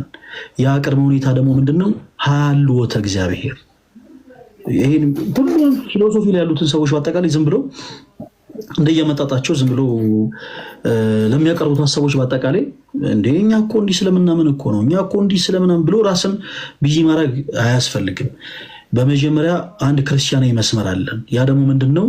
ሀልወተ እግዚአብሔር። እንዲህ ብለው የሚያምኑ ሰው ለምሳሌ እነ ሶቅራጥስ በጣም የፍልስፍና መጽሐፍቶችን የምታነብ ከሆነ ሶቅራጥስ የሚባለው የግሪኩ ፈላስፋ በጣም ያለግጥ ነበረ።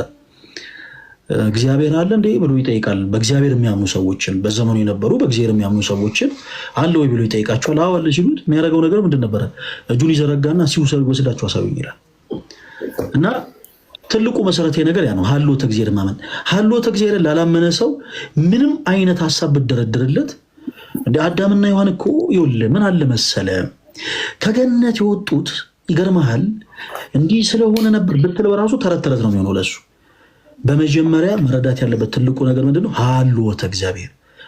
ኦኬ፣ ሰማይ ምድርን ያለ ካስማ ያጸና ሁሉን በሁሉ ያደረገ ኦኬ፣ የፍጥረታት ጌታ የሁሉ ገዢ የሆነ የአምላኮች አምላክ የንጉሶች ንጉስ የጌቶች ጌታ በሆነው በአምላካችን በእግዚአብሔር በመጀመሪያ ማመን አለበት።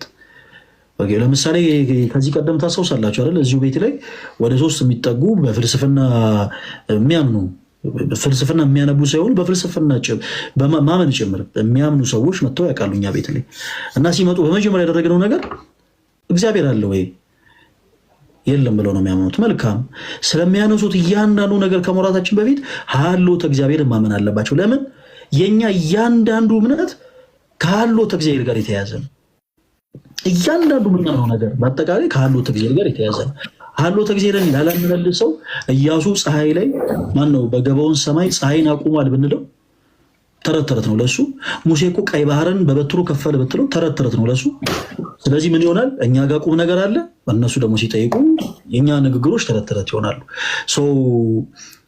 በመጀመሪያ ሀልወተ እግዚአብሔር ማመን አለበት። ቅድም እንዳልኩት እንደውም አንድ አባት ምን አድርገዋል? አንድ ጊዜ አንድ ሰው የሶቅራጥስን ጥያቄ መቶ ጠየቃቸው። እግዚአብሔር አለ ወይ አላቸው። አዎ እኔ ልጅ እግዚአብሔር አለ ሲሉት ያው እንደ ሶቅራጥስ እጁን ዘረጋና አንተ ጋር ድምፅ አለ ሀብታም፣ እንደ ሶቅራጥስ እጁን ዘረጋና ወስዳችሁ አሳዩኝ አላቸው። እና እሳቸው በያዙት መቋሚያ ደና አድርገው እግሩን መቱት። ደና አድርገው እና በጣም ፊቱን ጨምድዶ እግሩን እያሻ አባቴ ምን ሆኖ ነው ያማል እኮ ሲላቸው ህመሙን አሳየኝ የት አለ ልጅ ያሉት። ኦኬ፣ ምን ማለት ነው? ህመሙን ፊል ያደርገዋል፣ ግን ህመሙ ይኸውላችሁ ብሎ በቀለም በከለር በቁመት በሳይዝ ማሳየት እንደማይችል ሁሉ በተመሳሳይ ይሄንን የፍጥረታት ጌታ የሆነውን ንጉስ እያንዳንዱ ክርስቲያኖች በመጠን በከለር በሳይዝ ይኸው እዛ ጋር ይኸውላችሁ አያችሁት፣ እግሩ እዛ አካባቢ ነው አንታርክቲካ አካባቢ ነው፣ እጆቹ ደግሞ እንትን አካባቢ ናቸው እያሉ አያሳዩም ነው የሚያሳዩበት። ግን ልክ ያ ሰው ህመም ፊል እንዳላገረ ሁሉ ክርስቲያኖችም ኦኬ በእግዚአብሔር የሚያምኑ ክርስቲያኖችም እግዚአብሔር አለ ይሄው እግዚአብሔር እንዲህ ነው ብለው ደግሞ የሚያምራሩበት ራሱን የቻለ ማብራሪያ አለ። ከዛ ውጪ ግን ሀልወተ እግዚአብሔርን ያላመነ ሰው ክርስቶስ ሐዋርያትን ከንትን ብቻ ነው የመረጠው የሚል ሎጂክ አንስቶ ሲጃጃል ቁጭ ብሎ አብሮ መጃጃል አስፈላጊ ነው ብዬ አላምንም። እኔ በግሌ ያንን አላምንም። ስለዚህ ከተቻለ በዚህ አጋጣሚ በፍልስፍና የምታምኑ ሰዎች ካላችሁ ቤታችን ክፍት ነው። ኤኒ ታይም ስለምንም ርዕስ እያወራን እናንተን እናስቀድማለን። ስለምንም አይነት ርዕስ እና ከምታምኑት ፍልስፍና ጋር አንድ ላይ መታችሁ እኛ የምናምነውን ደግሞ እግዚአብሔር ይዘን ሐሳቦችን ሼር እናደርጋለን። ምክንያት የሆነን በማውራት ምክንያት የሆነ ምላሽ ላይ ስለምንደርስ እንደዛ እናደርጋለን ለማለት ያክል ነው። ሀብትሽ እንደተረዳኝ ተስፋ አደርጋለሁ።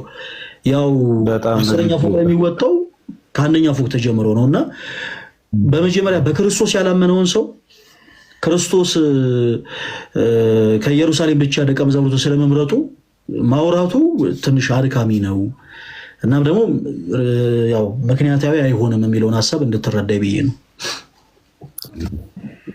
ተረድቻለሁ። ፈለጋ አመሰግናለሁ። ምናልባት እኔ ያው ባለው እግዚአብሔር ላይ ወይም በእግዚአብሔር መኖር ላይ ብዙ ጥያቄ የለኝምና ምናልባት ሌላ ሰዎችም ሰፋ አድርገው ይመልሰው ይመስለኛልና ይህን ጥያቄ ለመጠየቅ ስመጣም እዚያ ላይ ብዥታ ኑሮብኝ አይደለም፣ ግን ምናልባት ለኔ ግራ ያጋባኝ ነገር ስለሆነ ነው። ገብቷል አይደለ? ምናልባት ፈቃደ እግዚአብሔር እንደሆነ ጥያቄው የእግዚአብሔር ፈቃድ እንደሆነ ባምንም ግን ለመረጃ ያክል እንደነዚህ አይነት ነገሮች አንዳንዴ ግራ ስላጋቡኝ ነው ወደ አንተ የጠየቁህና እና ስለዚህ እዚህ ላይ ያለውን ነገር ብታጠራልኝ ምናልባት ምክንያት ሊኖር ይችላል፣ የተጻፈ ነገር ሊኖር ይችላል። ከኔ የበለጠ ያው ብዙ ጊዜ ስለምከታተልህ ብዙ መረጃዎች ስለሚኖሩህና ለዚያ ብዬ ነው ወደ አንተ ጥያቄ የመጣሁት። አዎ ሀብትሽ ምናልባት ያነሷቸውን ሐሳቦች በደንብ አድርገህ አላደመጥከኝ መሰለኝ። አንተ እንደዛ ብለህ ታምናለህ ሳይሆን ሀብትሽ እያልኩ ያለሁት ምንድነው ሀሎተ እግዚአብሔርን የማያምን ሰው ሙሴ ቀይ ባህርን ከፈለ ብትለው ለሱ ምንድነው ተረት ተረት ነው። ይሰማል ሀብትሽ? ለሱ በደንብ እየሰማ ነው። አዎ ለዛ ሰው ተረት ተረት ነው። ስለዚህ ሙሴ ቀይ ባህርን ከፈለ የሚባለው ሐሳብ ተረት ተረት ነው ብለው ብዙ ፈላስፎች ያምናሉ የሚል ሐሳብ ለምሳሌ አንድ ሰው ይዞ ቢመጣና ቢጠይቅ የመጀመሪያ የምናደርገው ነገር ምንድነው መሰለ? በፍልስፍና የሚያምነውን ሰው ለምሳሌ እንዳንተ ያለ ክርስቲያን ወንድማችን ሄዶ እነዛን ሰዎች እንዲሞግት ሀሎተ እግዚአብሔር ያምናሉ እነዛ ሰዎች። ኦኬ በመጀመሪያ ትልቁ ነገር በሀሎተ እግዚአብሔር ያምናሉ ወይ?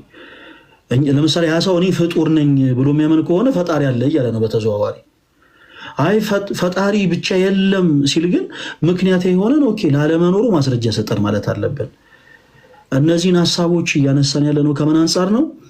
ባጭሩ የተነሳው ሐሳብ ሰዎች እንደ ቢግ ዲል አድርገው የሆነ ፍልስፍና አድርገው ያስቀጡት እንጂ ምክንያታዊ የሆነ አይደለም። ሀሎተ እግዚአብሔርን ያላመነ ሰው ስለ ማርያም ምልጃ እንዴት ይጠይቃል ነው ባጭሩ።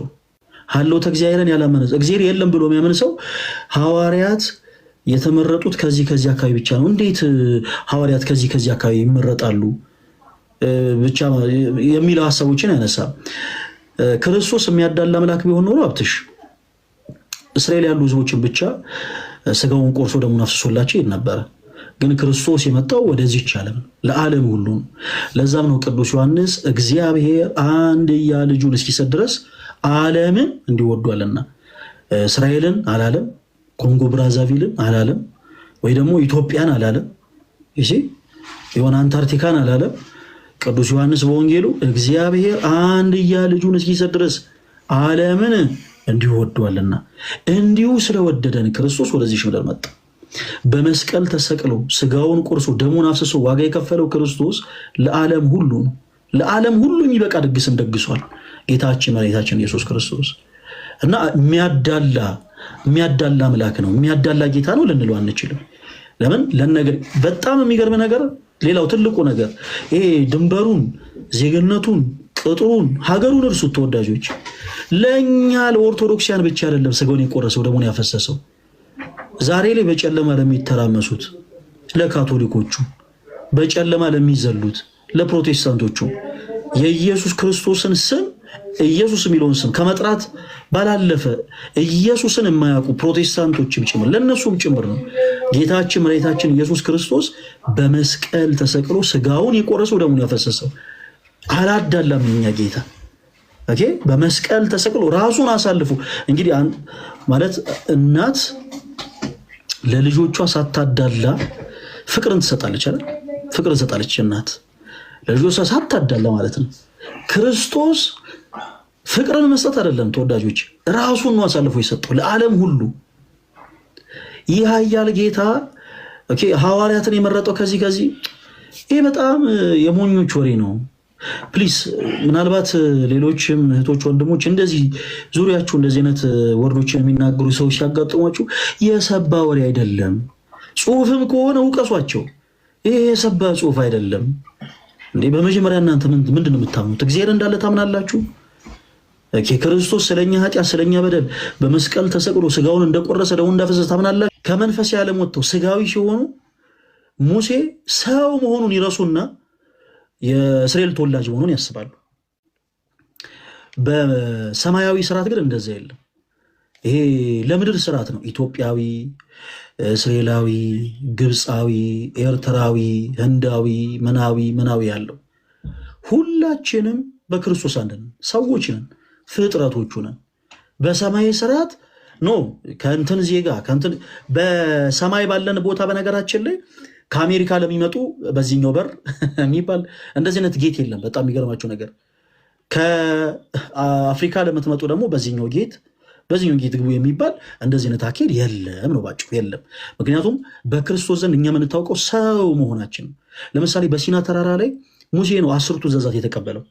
ሙሴ ከኮንጎ ብራዛቪል ሰው አልሄደም፣ ከኢትዮጵያ ሰው አልተወከለም፣ ከህንድ ሰው አልተወከለም፣ ከየትም ቦታ ጀስት ሙሴ ነው የተቀበለው። 10ቱን ትእዛዛት ሙሴ ብቻ ነው የተቀበለው። ለምን? ምክንያቱም ኢንዳት ታይም ሂ ዋዝ ኤጀንት ኦፍ ዘ ወርልድ፣ የሰው ልጆች ሁሉ ወኪል ነበረ ሙሴ። አለቀ።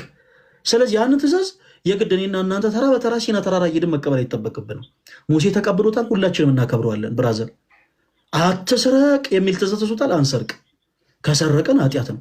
አትግደል ተብሏል፣ አንገልም። ከገደልን ኃጢአት ነው እንጂ አይ ነው ከንትን ወገን። ይሄ የትንሾች የጠባቦች የዘረኞች አስተሳሰብ ነው።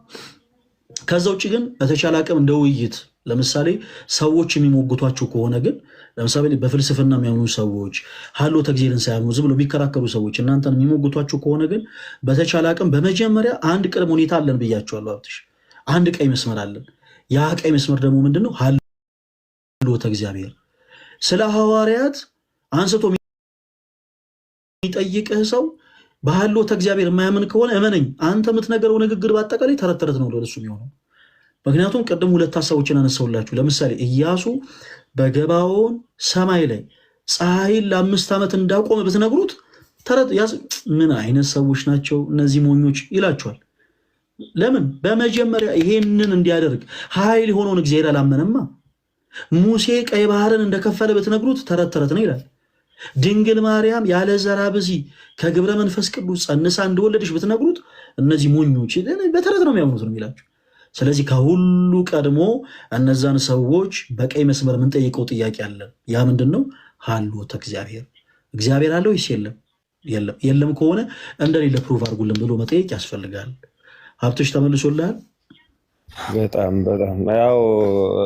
በጣም በቂ በላይ ተመልሶልኛል። ያው አንተ የምትይዘው አሁን ያለንበት ነባራዊ ሁኔታ እስከዚህ ድረስ ደርሷል። አሁን ዘር ቆጠራውና ያም ጭምር ነው። ሌላ ምናልባት ጊዜ ካልያዙ ግን ሁለተኛ ጥያቄ አለኝ።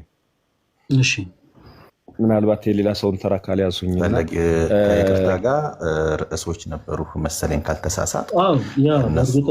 ኮሜንት ላይ በጣም ብዙ ሰው ርዕሶቹ እየተረሱ ነው እያለ ነው። ሁለተኛ እኔ ለአንድ ደቂቃ እዚች ጉዳይ ላይ ሀሳብ ልስጥና እንዳጋጣሚ ወንድም ያነሳው ሀሳብ እኔ ፒኤችዲን ከሰራሁበት ነገር ጋር ስለሚገናኝ እንደው ከፕሮፌሰር ሃሪ ቻፕማን ኮንሰፕት አንድ ነገር ልበል።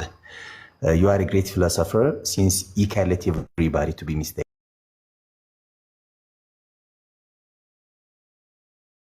በጣም ጎበዝ ፊሎሶፈር ነህ ማለት ነው ትርጉሙ። በጣም ይሄ አሁን ኤቲስት የሚባሉት ወይም ሃይማኖት አልባ የሚባሉት ሰዎች የመፈጠራቸው መነሾ የማይሆኑ ጥያቄዎችን መጠየቅ መጀመርና እንዳልኩ በከፍተኛ ሁኔታ ሰዎችን ለማሳት መሞከራቸው ነው። መጀመሪያ ካነሳው ጥያቄ ስነሳለህ ሐዋርያት ከአንድ ሀገር ቢመረጡ እንኳን በነገራችን ላይ የተመረጡት ለሽልማት አይደለም። በጣም የሚገርመው ለስቃይ ነው የተመረጡት፣ ለመከራ ነው የተመረጡት። ወንጌልን ለመስበክ ዓለም ሙሉ እየሄደ ምራቁን እየተፋባቸው ክርስቶስን ለማሳወቅ ነው። የሚያስቀና ነገር አይደለም። ባይዘው የተሾሙበት ነገር በሰውኛ ስናስበው በጣም ውስጣችን ጥቁር ስለሆነ እንጂ ሐዋርያት የተመረጡበትን ምክንያት እንኳን ቆም ብለን ብናስብ አልቲሜት ጎላቸው ሰዎች እንዲድን ነው፣ ከየትም ይምጡ ከየት። ሁለተኛ እንዳልኩ ነው ይሄ የኤቲስት እምነት ሙር የመጣው ሰዎችን ማሳት በቻልነው አቅም ልክ ነው። እኔ አንዳንዴ የማያስፈልጉ ነገሮችንም ባንጠይቅ ጥሩ ነው።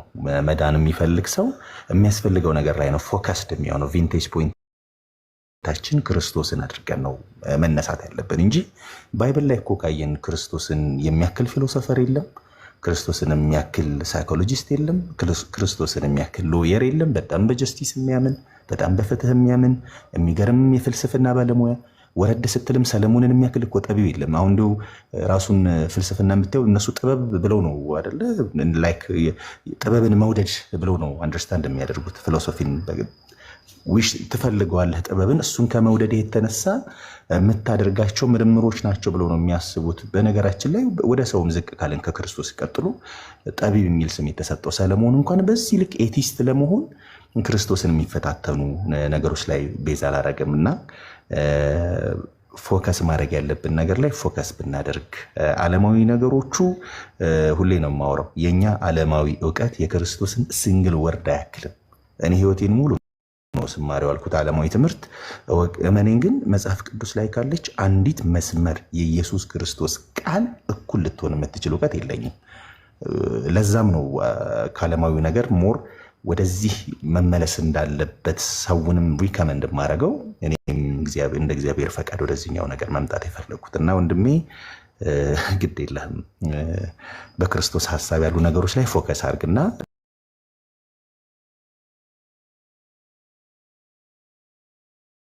እንዳሉ እየጻፉልህ ስለሆነ ፈለግ የኔ ማልያዝብህ ለውረድልህ አንድ ሰው ቢያንስ ይችልልሃል። ታች ቁጭ ብዬ የዛሬው ርዕስ ላይ ትምህርትህን ብትጀምርና ወደሱ ብትሄድ በዛው ጋይድ ላድርግ ብዬ ነው። በጣም ይቅርታ ኢንተረፕት ስላደረኳችሁ። ኪራ ችግር የለውም ቦታ ስላለ ወንድማችን ሀብትሽ ካለ እንስሳት አንጻር ሰዎች ማስተናገድ ስላለብን በውስጥ መስመር ይቅርታ ወንድሜ። አይ እኔ ፕሮግራሙ ጥያቄ መስሎኝ ነው ረበሹ መሰለኝ። ይቅርታ በጣም። አይ በፍጹም ችግር የለውም።